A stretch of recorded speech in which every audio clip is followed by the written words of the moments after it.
अब मंदिर टूटेंगे। जी हां, अब मंदिरों को टूटने से कोई नहीं बचा सकता। देखिए,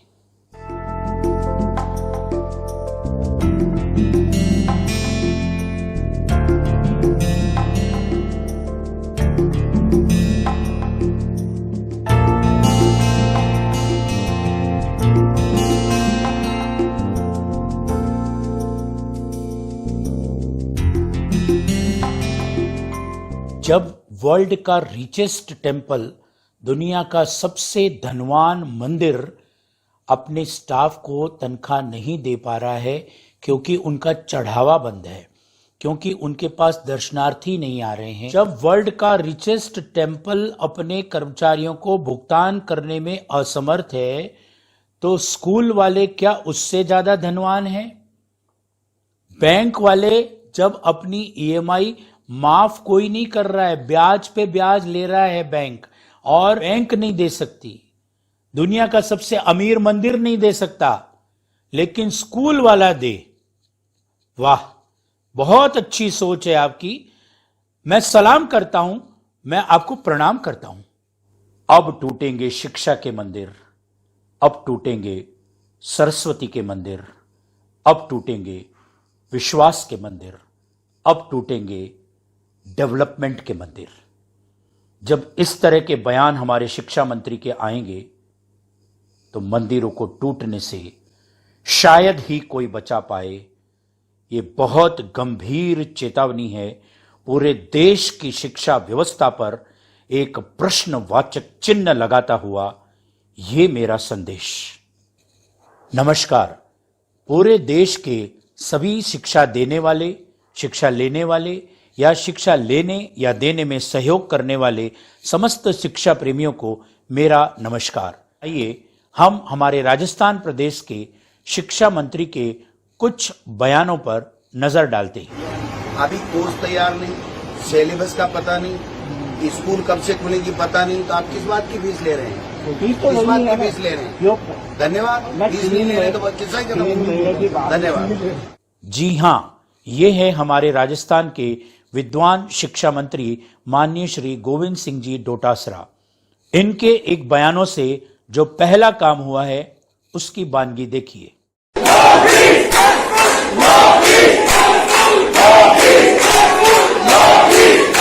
अब देखिए दूसरी बानगी। प्राइवेट स्कूलों के फीस की लेकर के बात है, उसमें हमने ये कहा है कि इस समय में कोई भी प्राइवेट इंस्टीट्यूट किसी बच्चे से या अभिभावक से फीस नहीं मांगे।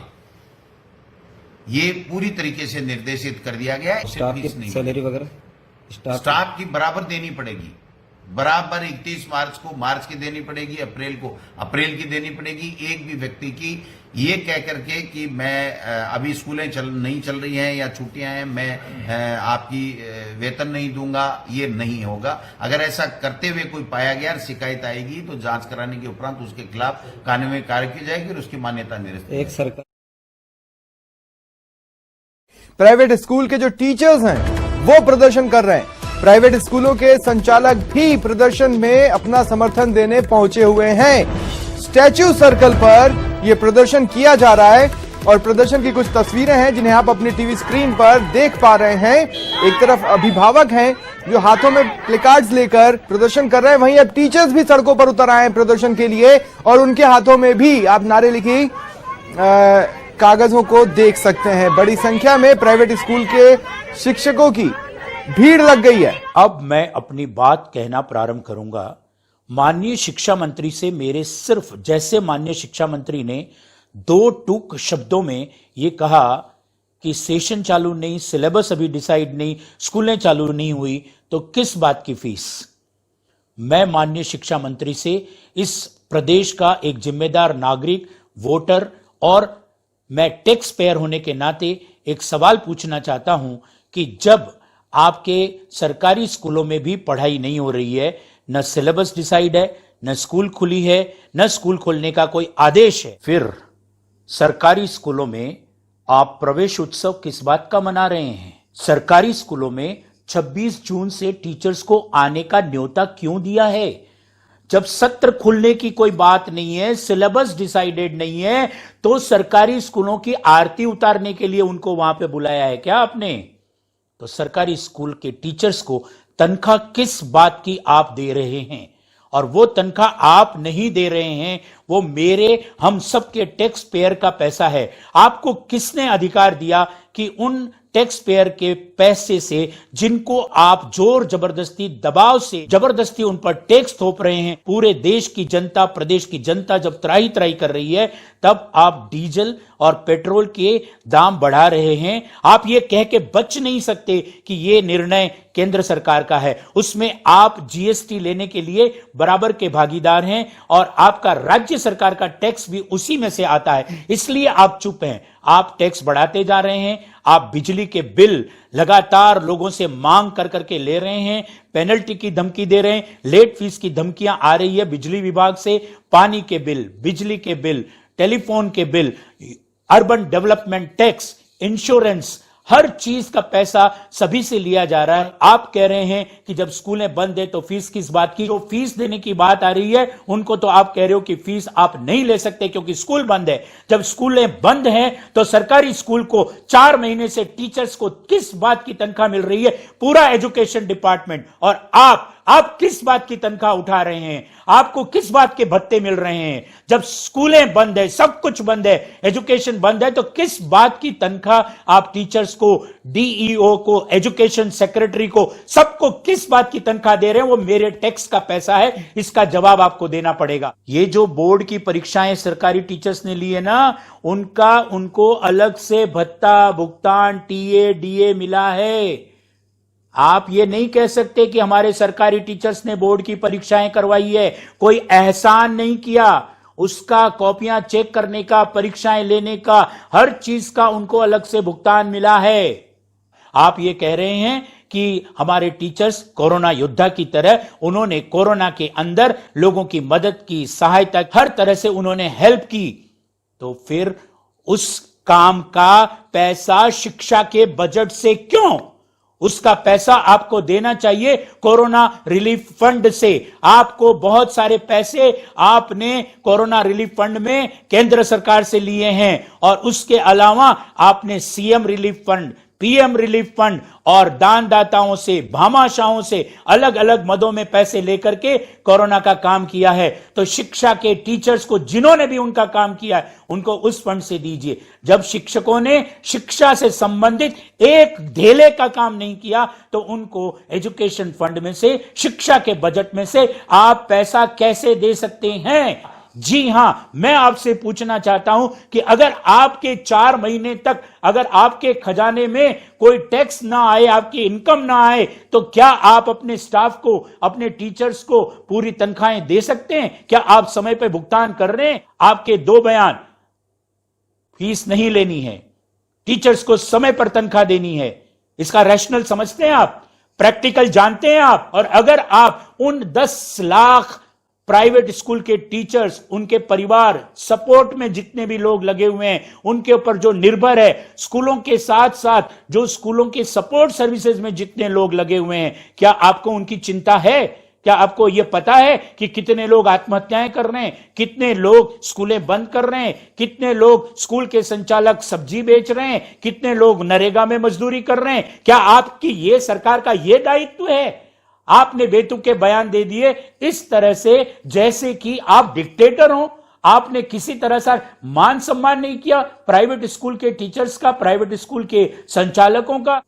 जिस तरह के बयान सरकार देती है, उन बयानों में कोई भी मानवीय दृष्टिकोण नहीं है, कोई भी कानूनी दृष्टिकोण नहीं है, ना ही उनमें कोई भी मानवीय संवेदना है, ना ही उन्होंने किसी पक्ष का ध्यान रखा है। हमारे आदरणीय शिक्षा मंत्री माननीय श्री गोविंद सिंह जी डोटासरा, ऐसा लगता है कि वो सिर्फ और सिर्फ सरकारी स्कूलों के शिक्षा मंत्री हैं। निजी स्कूलें कि वो किसी दूसरे ग्रह से, दूसरे देश से आई हुई है, वो पाकिस्तानी या चीनी है, चाइना के लोग हैं जो निजी स्कूल चला रहे हैं, वो इस तरह का ट्रीटमेंट किया जा रहा है। ये है हमारे देश की सरकार, ये चुनी हुई लोकतंत्र की सरकार है। आप शिक्षा मंत्री जी ये जवाब दीजिए कि आपके खजाने सरकार के खाली हो रहे हैं। जब आपके टैक्स वसूली नहीं हो रही थी तो आप छटपटा रहे थे।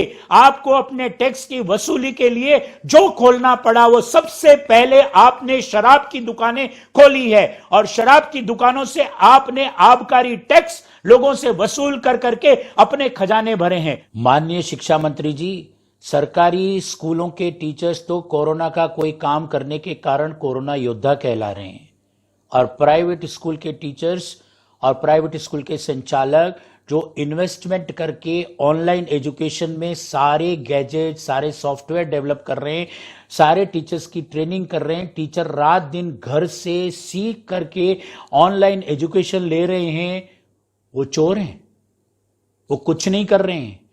उनको फीस किस बात की आप कह रहे हैं? हमने पढ़ाया है, हमारे टीचर्स ने ऑनलाइन एजुकेशन दिया है, और ये ऑनलाइन एजुकेशन हमने सरकार की गाइडलाइंस पे दिया है, चाइल्ड राइट कमीशन के गाइडलाइंस पे दिया है, आपके आदेश पे दिया है। आपके आदेश में यह स्पष्ट लिखा हुआ है, केंद्र सरकार के आदेशों में स्पष्ट लिखा हुआ है कि ऑनलाइन एजुकेशन को बढ़ावा दिया जाए, प्रमोट किया जाए। आप अपने स्कूलों में जो ऑनलाइन एजुकेशन के नाम पर जो आप कुछ कर रहे हैं वो तो अच्छा है, और प्राइवेट स्कूल वाले जो कर रहे हैं वो बेकार है, वो गलत है, उनको पैसा नहीं मिलना चाहिए। आप किस तरह की बातें करते हैं? कहीं आपने कोई भी बात सोची कि इसमें वास्तविकता क्या है, तथ्य क्या है, सच्चाई क्या है, किसने काम किया, और काम का पैसा जो मांग रहा है, जो डिजर्व करता है, जिनके टीचर्स भूखे मर रहे हैं, सड़कों पे उतर रहे हैं, उनकी आपको परवाह नहीं है। ऑनलाइन एजुकेशन क्या होता है आप जानते हैं? कैसे दिया जाता है ऑनलाइन एजुकेशन आपको पता है? आपने आउटसोर्स करके इधर उधर से कोई भी डिजिटल कंटेंट लेकर के स्कूलों में व्हाट्सएप करने के लिए कह दिया, और उन टीचर को लाख लाख रुपया, 60 70 हजार रुपया पेमेंट मिल रहा है, और हमारे टीचर जो 10 हजार पे, 15 हजार पे, 5 हजार पे, हमारे प्यून, आया, बाईजी, ड्राइवर्स काम कर रहे हैं, उनका पैसा आप रोक रहे हैं। बहुत बड़ी बद्दुआ लगेगी आपको। ये सुन लीजिए आप मुख्यमंत्री जी और शिक्षा मंत्री जी, ये अपराध है और ये कभी क्षमा नहीं होगा। इस बात की बद्दुआ आपको लगेगी। आपके पास अधिकार है, आप कुछ भी कर सकते हैं। आपने ऐसा माहौल बना दिया कि अब जो देना चाहता है वो भी दे नहीं रहा है, वो भी देने से अपने आप को बचा रहा है, क्योंकि अभिभावक भी सोच नहीं रहे हैं, और आपने ऐसा माहौल बनाया, जैसा राजा वैसी प्रजा। इस बात को ध्यान रखिए, इतिहास आपको कभी माफ नहीं करेगा, कभी माफ नहीं करेगा। अगर मैं अभिभावकों से पूछूं, जो अभिभावक नो स्कूल नो फीस इस तरह की बात कर रहे हैं, उन तो no school, why payment of the school teachers of government schools? वो पैसा आपका है, आप सही दिशा में पूछते नहीं हो। अभिभावकों से मेरा विनम्र निवेदन है कि आपने सीधे सिर्फ निजी स्कूलों को टारगेट बना रखा है। अगर आपको सही दिशा में चलना है तो सरकार से आपने कभी डीजल के पैसों के लिए, कभी आपने ये जो टैक्स लिया जा रहा है, टैक्स हर चीज में बढ़ाया जा रहा है, अभी सख्तियां लागू की रही है। अगर आपने मास्क नहीं लगाया तो पेनल्टी, आपने हेलमेट नहीं लगाया तो पेनल्टी, अगर आपने किसी तरह से सोशल डिस्टेंसिंग नहीं की तो पेनल्टी। चारों तरफ से सरकार ने अपने खजाने भरने के लिए हर तरह की व्यवस्था कर रखी है। और स्कूल के लिए आप कह रहे हैं कि नो स्कूल नो फीस। जब स्कूल नहीं चल रहे हैं तो सरकारी स्कूलों को किस बात का पैसा मिल रहा है? इस बात को सोचना चाहिए। और अभिभावकों से भी यह निवेदन है कि इस बात को ध्यान में रखते हुए अगर आपको सही दिशा में काम करना है और सचमुच आपको अगर पीड़ा है तो आपको पूछना चाहिए सरकार से कि हमसे इस तरह के डीजल पेट्रोल के बढ़ा करके क्यों शुल्क लिया जा रहा है। हर चीज में सरकार ने अपना जीएसटी वसूल करना, किसी चीज की वसूली सरकार ने नहीं छोड़ रखी है, तो फिर स्कूल वालों को क्यों आप पाबंद कर रहे हो? अभिभावकों से विनम्र निवेदन है, अभिभावक ये माहौल बना रहे हैं, मीडिया उसमें आग में घी का काम कर रहा है और वो कह रहे हैं कि स्कूल वालों ने इतना पैसा कमाया है। आपको पता है जितने बड़े स्कूल हैं उनके उतने ही बड़े खर्चे हैं, उनके यहां परमानेंट स्टाफ है, उनके यहां पर जितना बड़ा इंफ्रास्ट्रक्चर को मेंटेन करने के लिए जितना खर्चा होता है उसको कहां से कैसे मिट आउट करते हैं आपकी जानकारी नहीं है। बहुत सारे लोग बड़े स्कूल छोटे स्कूल का खेल खेल रहे हैं। आपको यह नहीं पता कि समस्या छोटे स्कूल हो चाहे बड़े स्कूल हो, सभी एक तूफान के शिकार हैं। कोई भी किसी से बचा हुआ नहीं है। बड़ी स्कूलों के बड़े खर्चे हैं, छोटी स्कूलों के छोटे खर्चे हैं, बड़ी स्कूलों के बड़े कर्जे हैं, छोटी स्कूलों के छोटे कर्जे हैं। और कर्ज में हर व्यक्ति डूबा हुआ है, हर स्कूल संचालक डूबा हुआ है। इस बात को रैशनली समझना होगा। और आप में से बहुत सारे अभिभावक कह रहे हैं कि स्कूल वालों के पास बहुत सारी बचत है, वो अपने टीचर्स को तनख्वाहें दें, पेरेंट्स पे दबाव न डालें। मेरा आपसे एक प्रश्न है, सम्मानित अभिभावक वृंद, एक स्कूल संचालक अपने यहां पे काम करने वाले 50 लोगों को कम से कम 4 महीने तक बिना इनकम के पैसा दे दे, और आपके पास एक बच्चे के लिए इतना पैसा नहीं है, इतनी बचत आपने जिंदगी भर में नहीं की है कि आप अपने बच्चे की 4 महीने की फीस बिना कमाई की दे सकें, जबकि हर एक की कमाई रुकी भी नहीं है। आप में से बहुत सारे अभिभावक जो आंदोलन कर रहे हैं उनके पास में इतना पैसा है, बड़ी बड़ी गाड़ियां, बड़े बड़े मोबाइल टेलीफोन, महंगे से महंगे कपड़े, और अपने सारे शौक पूरे कर रहे हैं। केवल नेतागिरी के चक्कर में आप अपने बच्चों की फीस देने से बचना चाहते हैं। और सरकार भी इस तरह से, सरकार का तो हमेशा से एक काम है, अंग्रेजों की नीति पर ही हमारे देश की लोकतंत्र की सरकारें चल रही है, और वो भी अंग्रेजों की तरह डिवाइड एंड रूल,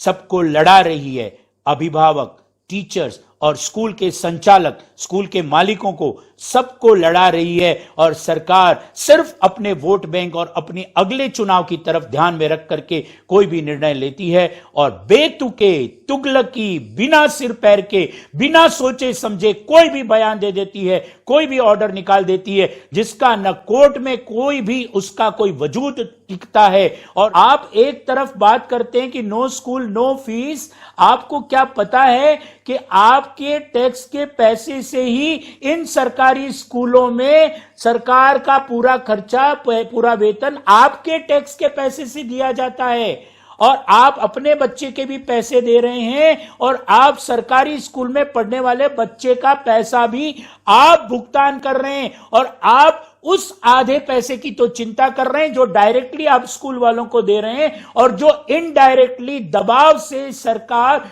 टैक्स के माध्यम से आपसे पैसे वसूल कर रही है, उनकी तरफ आपका कोई ध्यान नहीं है, उनकी तरफ आपका कोई प्रश्न नहीं है। सारे आंदोलन तख्तियां लेकर के केवल नौटंकी और ड्रामा आपको प्राइवेट स्कूलों के सामने करना है। आपको 5 स्टार सुविधाएं चाहिए, अच्छा रिजल्ट चाहिए, मेहनत करने वाली स्कूल चाहिए, और पैसा आप देना नहीं चाहते। अगर पैसा नहीं देना चाहते तो उन स्कूलों में जाइए ना, सरकारी में, जहां पर केवल और केवल नकल करा करके रिजल्ट लाया जाता है। जी हां, मैं कहता हूं, और मैं चैलेंज के साथ कहता हूं कि सरकारी स्कूलों में बिल्कुल नकल के साथ ही रिजल्ट आता है। पूरे साल भर पढ़ाई नहीं, जहां पर कोई टीचर्स नहीं है, जहां टीचर्स की वैकेंसियां चल रही है, जहां टीचर्स ने जाके क्लास नहीं ली, वहां पर रिजल्ट आ रहा है नकल के द्वारा, क्योंकि सारा कंट्रोल एग्जामिनेशन का सरकार के हाथ में। कंप्लीट एग्जामिनेशन सिस्टम को सरकार ने हाईजैक किया हुआ है। प्राइवेट वालों के हाथों से सारे अधिकार छिने हुए हैं, उनको कहीं पर इंटर करने का कोई अधिकार नहीं है। और इसके लिए कितनी भी लड़ाइयां लड़ी जाए, कितने भी कोर्ट में जाया जाए, सरकार ने जानबूझ करके अपने सरकारी सिस्टम को प्रोटेक्ट करने के लिए यह सारा किया हुआ है। अगर आपको मुफ्त में पढ़ना है, बिना फीस दिए पढ़ना है, तो आप जाइए ना उस करप्ट सिस्टम में जाकर के देखिए। आप 1 महीने 1 साल पढ़ के देखिए। और हम तो अपनी स्कूलें बंद करने के लिए तैयार हैं, हम तो अपनी स्कूलें छोड़ देंगे, लेकिन फिर जिंदगी भर आपको पछताना पड़ेगा, क्योंकि इस तरह की क्वालिटी शिक्षा जो एक स्कूल का संचालक अपनी जी जान लगा के रात दिन करके इनोवेशन और नई नई योजनाएं ला करके, रिस्क लेकर के, अपना घर बार गहने गिरवी रख करके जो आपके बच्चों के डेवलपमेंट के लिए लगा हुआ है, उनका आप मान सम्मान कर नहीं रहे हो। और जो चीजें हम अभी कह रहे हैं, पूरे देश की शिक्षा व्यवस्था पर एक प्रश्नवाचक चिन्ह है। इसलिए अभिभावकों से, समस्त देश के शिक्षा प्रेमियों से और जो भी शिक्षा के बारे में जागरूक हैं, उन सबसे मेरा आह्वान है कि इन सरकारों के भरोसे मत रहिए, सरकारों के लड़ाने में मत आइए, क्योंकि सरकारें सिर्फ लड़ा सकती है, डिवाइड एंड रूल पे काम कर सकती है। अगर आपको अपने बच्चों का फैसला करना है तो शिक्षा को टीचर्स जो दे रहे हैं, जो प्राइवेट वाले दे रहे हैं, वही एकमात्र समाधान है। सरकारी स्कूलों की दुर्दशा जाकर के आप देखिए, आपने देखी है और आप वहां जाना नहीं चाहते। वहां जो मुफ्त में शिक्षा मिल रही है, वो मुफ्त की शिक्षा भी कोई लेना नहीं चाहता। और जहां पर वाजिब पैसा लेने की कोई कोशिश कर रहा है और वाजिब पैसे में आपको जी जान लगा के गुणवत्तापूर्ण शिक्षा दे रहा है, उनके लिए आप इन सरकारी लोगों के और मीडिया के झांसे में आकर के आप पूरे देश की शिक्षा व्यवस्था को चौपट कर रहे हैं। इसका जिम्मेदार आप होंगे, अभिभावक होंगे, क्योंकि इतिहास आपको माफ नहीं करेगा। ये जो प्राइवेट स्कूल के संचालक हैं, हो सकता है उसमें से 30 से 40% इस कोरोना की आंधी में खत्म हो जाए, बंद हो जाए। आप तरसोगे ऐसी शिक्षा के लिए, क्योंकि सरकारी सिस्टम आपने अभी चखा नहीं है, आपने देखा नहीं है। आप अपने बच्चों का भविष्य बर्बाद करने की तरफ जा रहे हैं। ये बहुत बड़ी चेतावनी है, ये सच्चाइयां हैं। और अगर सच्चाई आपके समझ में नहीं आ रही, सोचिए। मैं दोनों से निवेदन करूंगा, अभिभावकों से, शिक्षा मंत्री से और माननीय मुख्यमंत्री जी से, कि आप इस तरह के विचार वाले शिक्षा मंत्री पर पुनर्विचार करें। धन्यवाद।